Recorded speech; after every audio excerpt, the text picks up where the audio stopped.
दोस्तों एक दिन पहले खबर आई थी कि इजराइल ने दावा किया कि ईरान पर उसने 3 बार बड़ा हमला किया। 3 बड़े स्टेप में हमला किया गया, 3 चरणों में, और 3 शहरों पर यह बड़ा हमला था जिस पर मोहर लगाने का काम अमेरिका कर रहा था। वो पता लगे कि आपके अपने चैनल टाइम्स एक्सप्रेस में खबर दिखाई कि किस तरीके से जिन 3 शहरों पर हमला करने का दावा लगातार किया जा रहा है इसराइल की तरफ से, वो किस तरीके से नाकाम भी किया गया।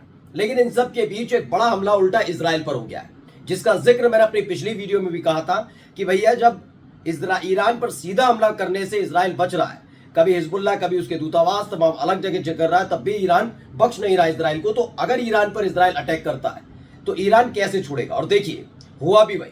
इसराइल पर एक बहुत बड़ा हमला हुआ जिसमें उसके कई सैनिक मारे गए हैं। इसके साथ ही ईरान एक बहुत बड़े और हमले की तैयारी कर रहा है। नमस्कार, मैं हूं प्रज्वल गौतम और आप देख रहे हैं टाइम्स एक्सप्रेस। बिना देर किए खबर दिखाने जा रहा हूं। खबर पढ़िए। इसमें लिखा हुआ है 7 Israelis forces killed in south Lebanon during confrontation with Hezbollah.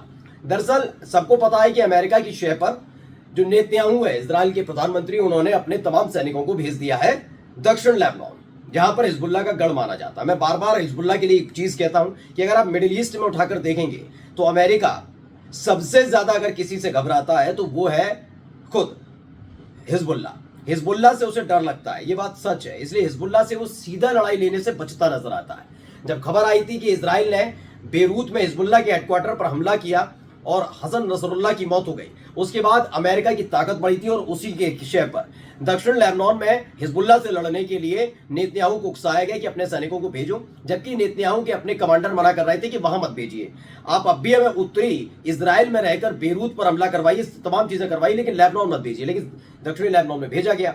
रोजाना खबरें आती हैं कि ट्रक भर भर कर इनके सैनिक और उनके उपकरण जो कबाड़ बन चुके हैं वो भेजे जा रहे हैं, और जो सैनिक हैं उनकी लाशों को उत्तरी इजराइल भेजा जा रहा है। अब एक और बड़ा हमला जिसमें बताया गया कि 7 इजरायली, प्रेस टीवी की खबर है कि 7 Israeli forces killed in south Lebanon during confrontation with Hezbollah.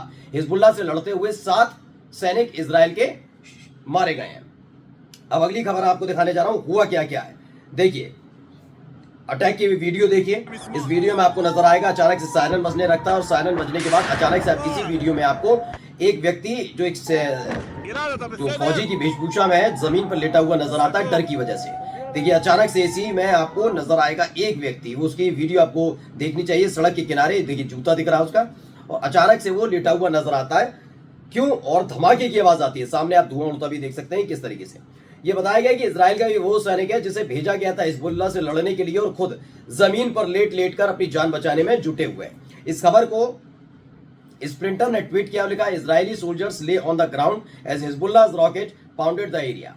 यानी बताया गया कि इजराइल का सैनिक डर की वजह से जब इस हिजबुल्लाह ने अटैक किया, एक के बाद एक अटैक किए, एक के बाद एक रॉकेट दागे, उसके फौरन बाद ही इजराइल का जो सैनिक था वो जमीन पर वहीं पर उसी जगह लेट गया और लेटकर अपनी जान बचाई, छिप गया। मतलब चूहे के बिल में घुसने की कोशिश लगातार इजराइल के सैनिक कर रहे हैं। ये मैं नहीं कह रहा हूं, ये खबरें दिखाई जा रही हैं, आप देख सकते हैं। इसकी तस्वीर भी सामने आई है। अब आपको दूसरी वीडियो दिखाने जा रहा हूं। इस वीडियो को भी भेजा गया है, लगातार रखा जा रहा है हिजबुल्लाह की तरफ से। इसमें आपको तमाम अलग अलग टारगेट्स नजर आ रहे होंगे। ये टारगेट लॉक कर दिए गए हैं। बताया गया है हिजबुल्लाह की तरफ से भेजा गया कि अभी जो एक हमला किया और उसके फौरन बाद ही हिजबुल्लाह ने एक वीडियो जारी करके खास तौर पर जो इजराइल के जो वहां आम नागरिक हैं, सैनिक नहीं, आम नागरिकों से कहा गया कि ये शहर देख लीजिए, हमारे रेड अलर्ट पर है, ये रेड पॉइंट वाले सारे एरिया देख लीजिए। इन रेड पॉइंट पे अगर आप रहते हैं तो अभी इसी वक्त अपने शहर को, अपनी इमारत को, अपने तमाम प्रतिष्ठानों को छोड़कर चले जाइए, वरना इसके बाद हमारी जिम्मेदारी नहीं होगी। इसके बाद सिलसिलेवार तरीके से पूरी वीडियो में उन्होंने बहुत सारे तकरीबन 10 से 20 ऐसी लोकेशन उन्होंने ट्रेस किए जहां पर उन्होंने बताया, देखिए पूरी रेड ब्लिंक कर रही है, ये इलाके हैं जहां पर हिजबुल्लाह अगले 24 घंटे में बड़ा हमला करने का दावा कर रहा है। इस स्प्रिंटर ने लिखा हो, क्या लिखा, Hezbollah has called on civilians in north Israel to leave the area immediately. इन्होंने कहा है कि अभी इसी वक्त हम इजराइल के तमाम नागरिकों से अपील करते हैं कि जो इलाका हमने इस वीडियो में दिखाया है, अगर उस इलाके में से किसी भी एक इलाके में आप रहते हैं तो अभी इसी वक्त उस इलाके को छोड़कर चले जाइए, क्योंकि नहीं चाहते कि हम पर किसी तरह का दाग लगे कि हमने इजराइल के सैनिकों से, इजराइल की सीना से लड़ते लड़ते आम नागरिकों को निशाना बना दिया। इसलिए हम अपील कर रहे हैं यहां से निकल जाए, क्योंकि अगले 24 घंटे में एक बड़ा हमला इन इलाकों में होने जा रहा है। आगे लिखते हैं, the reason we have name are now are legitimate target. उन्होंने बताया जो रीजन हमें आपको दिखाए, जो क्षेत्र हमने आपको दिखाए हैं, ये हमारे सीधे तौर पर आधिकारिक टारगेट यानी आधिकारिक तौर पर हम इस पर हमला करेंगे, पहले हम ऐलान कर रहे हैं। ये स्प्रिंटर की खबर है इस वीडियो के साथ जो उन्होंने जारी की है। अब मैं आपको कुछ और तस्वीरें इसी से जुड़ी हुई दिखाने जा रहा हूं, जिसमें तस्वीरों के साथ साथ ये वीडियो हल्की सी डाली गई है। उसमें तमाम हाइपरसोनिक मिसाइल्स हैं, आप देख सकते हैं। हमला चीजें ये दरअसल ईरान की तरफ से की गई, यानी एक तरफ हिजबुल्लाह लगातार अटैक कर रहा है। हमला आपने देख ही लिया कि कैसे 7 इजरायली सैनिकों को मार गिराया। एक सैनिक जिसने जमीन पर लेटकर अपनी जान बचाई, क्योंकि लगातार ताबड़तोड़ रॉकेट दागे जा रहे थे। और उसके बाद आपने देखा कि किस तरह से पूरा का पूरा धमकी हिजबुल्लाह की तरफ से दे दी गई है कि 20 टारगेट इजराइल के, यानी 20 टारगेट समझ रहे हैं कि कई शहर उसके कब्जे में जो हमला करने जा रहा है। अब ईरान ने भी क्या कहा है, स्प्रिंटर की खबर है इस वीडियो के जरिए। उन्होंने कहा ईरान का इरादा है टू अटैक 10 टारगेट्स। इन्होंने कहा कि ईरान का 10 जगह पर टारगेट है जहां पर वो हमला करेंगे। इजराइल के 10 जगह पर एक बड़ा हमला करने का इरादा ईरान ने कर लिया है। किससे? 150 फतह हाइपरसोनिक मिसाइल से, यानी हाइपरसोनिक मिसाइल जो है फतह उससे दागे जाएंगे। और एक दो नहीं, अब सोचिए अगर 10 जगह पर टारगेट होता है और 150 फतह हाइपरसोनिक मिसाइल दागी जाती हैं तो कितना भारी नुकसान इजराइल में होने जा रहा है। हर एक जगह अगर 15, हर एक टारगेट पर अगर उसने 15 हाइपरसोनिक मिसाइल दाग दी तो उस जगह का नक्शा बदल जाएगा। अगर भाई 10 जगह के टारगेट हैं और लगाइए 150 हाइपरसोनिक मिसाइल दाग रहा है, यानी हर इलाके में 15-15 हाइपरसोनिक मिसाइल अगर ईरान दाग देता है जैसा कि उसका दावा है कि करने जा रहा है, तो कितनी बड़ी तबाही होगी। इसको सोचकर ही इजराइल के अंदर भगदड़ मची हुई। भगदड़ के हालात क्या है जरा पे खबर के जरिए भी आपको दिखाऊंगा। ये देखिए, सड़कों पर उतर आए इजरायली। जैसे ही लगातार इजराइल की तरफ से दावा किया गया कि उसने भैया ईरान के कई military base, air base, intelligence base इनको निशाना बनाया, उसके फौरन बाद ही इजराइल के लोग सड़क पर उतराए, माइक से चीख रहे हैं, हंगामा कर रहे हैं, नारेबाजी हो रही है नेतन्याहू के खिलाफ। नेतन्याहू से गद्दी तक छोड़ने की अपील कई बार की जा चुकी है, छोड़ दो तमीज से वरना गृह युद्ध भी छोड़ सकता है। लेकिन हाथ में झंडे भी हैं, प्रेस उन्हें कवर कर रहा है।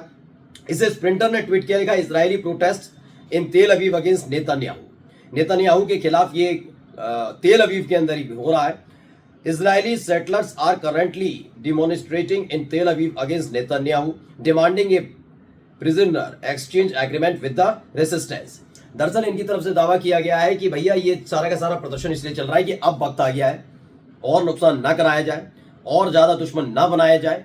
साफ तौर पर पहले तो हमारे जितने भी जानने वाले हमास के कब्जे में हैं, उनको छुड़वाने के नाम पर हमास से एक डील की जाए और आसानी से हमें बाहर आने दिया जाए। इस संघर्ष से हम और ज्यादा दिन नहीं रह पाएंगे। 1 साल से ज्यादा का वक्त बीत चुका है, ये संघर्ष लगातार बढ़ता जा रहा है।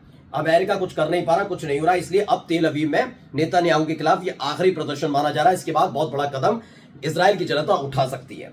अब देखिए, एक और ईरान की खबर मेरी रह गई थी, वो मैं आपको दिखा दूं कि जो कहा गया। तेहरान टाइम्स लिखता है कि Iranian foreign ministry spokesperson Ismail Baghaei has said that the Israeli regime aggression against the Islamic Republic is a flagrant violation of UN Charter and international law entitling Iran to restore to self-defense. बताया गया कि Iran का जो foreign ministry है यानी विदेश मंत्रालय है, उसके स्पोक्स पर्सन ने साफ साफ कहा कि इजराइल ने ईरान पर जो हमला करने का दावा किया वो सीधे सीधे दिखा जाए तो यूएन संयुक्त राष्ट्र की तरफ से कुछ जो नियम कायदे कानून बने हैं वो उसके खिलाफ है। लेकिन हम गिड़गिड़ा नहीं रहे, हम सिर्फ बता रहे हैं कि ये उसने तोड़ने की कोशिश की है। अब इसका अंजाम बहुत बुरा होगा और हमें किसी की जरूरत नहीं है। ईरान अपने दम पर इजराइल को मुंहतोड़ जवाब देगा। यानी जो मैंने अभी दिखाई खबर कि 10 टारगेट तैयार, 150 हाइपरसोनिक मिसाइल दागी जाएंगी। ईरान बहुत बड़ा हमला करने जा रहा है। नमस्कार।